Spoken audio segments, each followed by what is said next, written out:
Este es un gráfico que muestra la demografía de Miami en 2021, y es una locura cuando ves la población hispana comparada con otros grupos en la zona. Aunque el número total de residentes latinos en Florida aún no alcanza al de California y Texas, la población del área metropolitana de Miami ha crecido a un ritmo increíblemente rápido desde la década de 1950 hasta la actualidad, y gran parte de ese crecimiento se debe al aumento dramático de latinoamericanos. De hecho, la ciudad básicamente se ha establecido como una Latinoamérica dentro de los Estados Unidos. Dentro de Miami, el 51% de la población de la ciudad nació en el extranjero, y se estima que el 66% de sus residentes hablan español en casa. El idioma está presente desde el momento en que llegas al Aeropuerto Internacional de Miami. Los locutores de radio informan las noticias locales en español con acento cubano. Los anuncios espectaculares promocionan abogados de lesiones personales que hablan español. Y en la televisión se transmiten programas y servicios religiosos en español. En muchas tiendas, restaurantes y Ubers te atienden primero en español, o incluso exclusivamente en español. Después de todo, se estima que solo el 25% de la población de la ciudad son hablantes nativos de inglés. Esta concentración tan alta de un solo grupo demográfico en un lugar es bastante única, incluso considerando la reputación de Estados Unidos como un crisol de diferentes personas y culturas.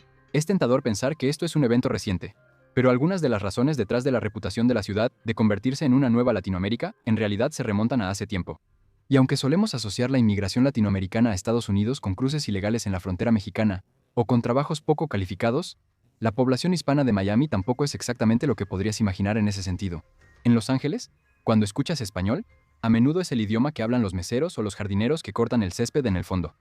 En Miami, las personas que son dueñas de los restaurantes y los jardines son quienes hablan español. Entonces, ¿cómo fue que Miami no solo se convirtió en una nueva Latinoamérica, sino que se estableció como el lugar al que había que ir para alcanzar prosperidad y riqueza dentro de la comunidad hispana? Bueno, dos de las causas más importantes han sido la economía y el resultado de complejos eventos políticos en Centro y Sudamérica, lo que ha impulsado a los latinoamericanos hacia Florida. Pero primero, también ayuda a ver un poco de historia y contexto para entender por qué Miami en particular. Antes de la independencia de Estados Unidos, el estado de Florida existía como una colonia de España, después de que el explorador Juan Ponce de León llegara ahí en 1513.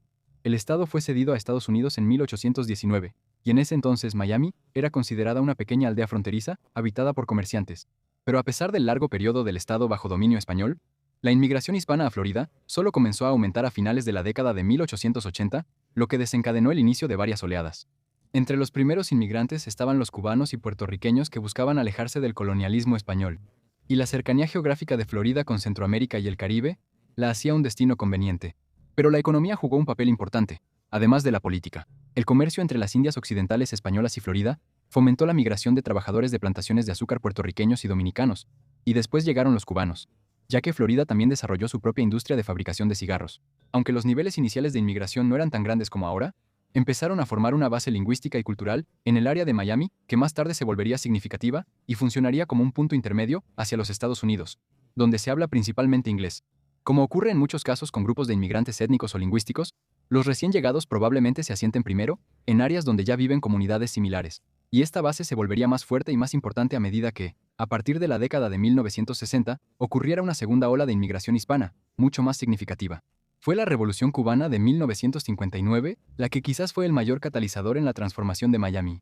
Una nueva generación de cubanos comenzó a establecerse en la ciudad, y a diferencia de la ola hispana anterior de finales del siglo XIX, en general eran personas de clase media, profesionales y educadas que huían del nuevo régimen socialista de Fidel Castro. Entre 1961 y 1970 alrededor de 290.000 cubanos huyeron hacia Florida, y en la década siguiente, otros 265.000 cruzaron el estrecho de Florida. Para finales de la década de 1960, la población de expatriados cubanos en Miami había explotado de alrededor de 10.000 a medio millón. Como estos eran refugiados políticos que escapaban del comunismo, el gobierno de Estados Unidos al principio estaba interesado en brindar ayuda a los recién llegados, y promulgó la Ley de Ajuste Cubano en 1966, haciendo que los cubanos fueran el único grupo latino elegible para una tarjeta de residencia después de un año de vivir en Estados Unidos. Después de que la fallida invasión de Bahía de Cochinos acabó con las esperanzas de derrocar a Castro, los exiliados cubanos optaron por quedarse en Miami. Muchos cubanos de la clase terrateniente y profesional trasladaron directamente sus activos empresariales desde La Habana, para escapar de las políticas de nacionalización de Castro, y abrieron bancos, restaurantes, escuelas y tiendas de abarrotes para continuar la vida que habían dejado atrás.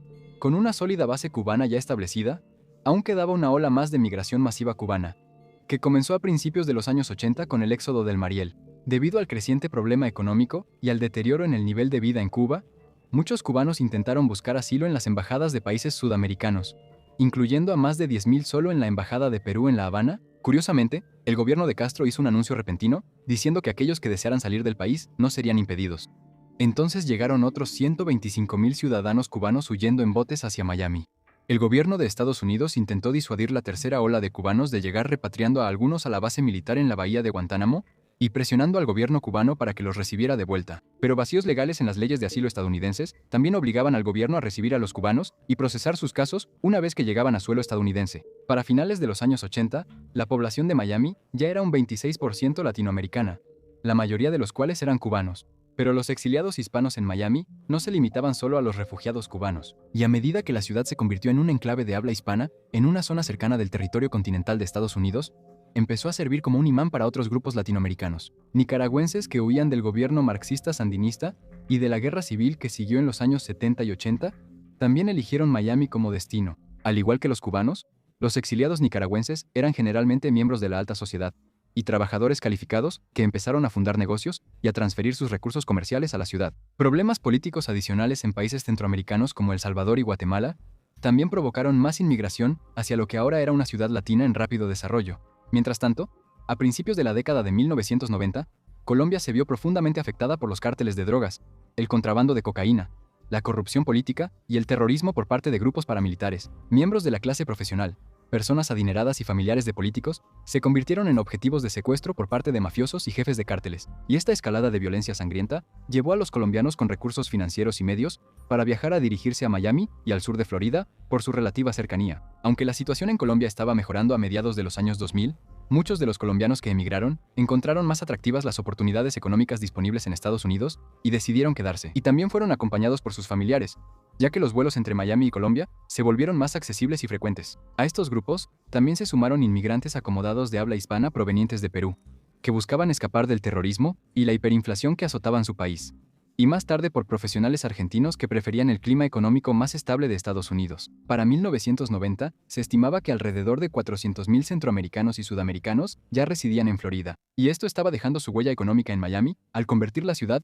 en un actor clave de los negocios y el comercio en una era que ahora se globalizaba rápidamente. Por ejemplo, si vemos la industria financiera, los exiliados cubanos fueron quienes realmente forjaron la reputación que Miami tiene hoy en día como un centro bancario internacional y la capital financiera de América Latina. Una de las principales consecuencias de los disturbios políticos que empujaron a latinoamericanos adinerados a Miami fue que la riqueza migró con ellos. Muchos bancos nacionales e internacionales ofrecieron servicios de gestión de patrimonio para atender a los nuevos clientes que llegaban y eligieron establecer sus operaciones en Miami. Para 2012 se estimaba que Miami había superado a Los Ángeles como la ciudad con la mayor concentración de negocios propiedad de inmigrantes, con un 45% de los negocios fundados en la ciudad establecidos y operados por personas nacidas en el extranjero. Con esas bases lingüísticas y económicas ya establecidas, ahora podemos pasar al presente y ver cómo esto ha influido en la representación de Miami como una nueva América Latina. Por ejemplo, imagina que eres un empresario latinoamericano o un emprendedor de startups que busca expandir su mercado. Tienes un lugar donde hay un suministro constante de audiencias y consumidores de orígenes similares. Puedes hacer contactos y llamadas telefónicas en español para que te entreguen la infraestructura necesaria. Con vuelos a ciudades de Centro y Sudamérica relativamente cortos, Miami ahora funciona como un puente geográfico entre la cultura hispana y angloparlante si deseas expandirte aún más. De manera similar, si eres una persona adinerada y te preocupa el conflicto político o la devaluación de la moneda en tu país de origen, Miami sigue siendo una opción de habla hispana, pero más segura para comprar bienes raíces e invertir. Esto puede sonar como algo sacado de un comercial, pero con este tipo de infraestructura crítica dirigida a personas de orígenes similares concentradas en un solo lugar, puedes entender por qué. Miami ahora es un refugio atractivo para personas hispanas adineradas, especialmente cuando combinamos la actitud favorable a los negocios de la ciudad con el hecho de que se pronostica que las economías de México, Colombia y Brasil crecerán. Tiene sentido usar la ciudad como un lugar de negocios entre Estados Unidos y Sudamérica y promocionarla como el sitio donde las nuevas clases medias aspiracionales pueden hacerse un nombre. Pero aunque muchos inmigrantes hispanos han logrado construir una nueva vida en Miami, la situación no siempre ha sido fácil. Los residentes blancos que ya vivían en la ciudad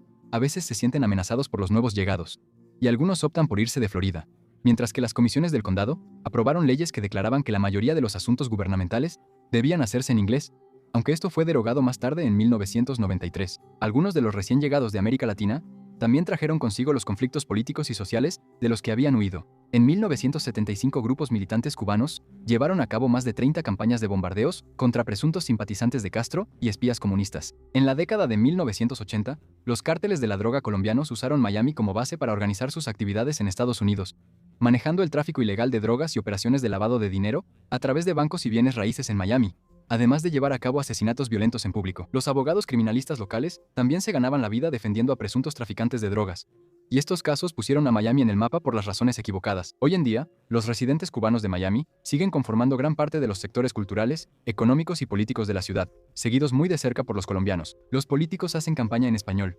prometiendo influir en la política exterior de Estados Unidos hacia los países de origen o ancestrales de sus electores. Políticos estadounidenses prominentes como Marco Rubio crecieron dentro de la comunidad latina de Miami, y Javier Suárez, nacido en Cuba, fue elegido alcalde de la ciudad en 1985, antes de que su hijo Francis ocupara el mismo cargo en 2017. La población latinoamericana de Miami ahora se ha expandido para incluir a una nueva generación de venezolanos adinerados que comenzaron a pasar más tiempo en la ciudad después de la elección de Hugo Chávez en 1999. Muchos hispanos en Miami ahora se identifican colectivamente bajo el término latinoamericano, en lugar de ser definidos por sus orígenes nacionales, después de mezclarse y casarse entre sí, mientras se integran bajo el paraguas de su sueño americano. Los más de 60 años de inmigración constante de países de habla hispana incluso han comenzado a influir en el tipo de inglés que se habla allí por los locales, incluso por quienes no hablan español, ya que la nueva generación está desarrollando un acento al hablar inglés con sonidos vocálicos, estructura gramatical y ritmo del español.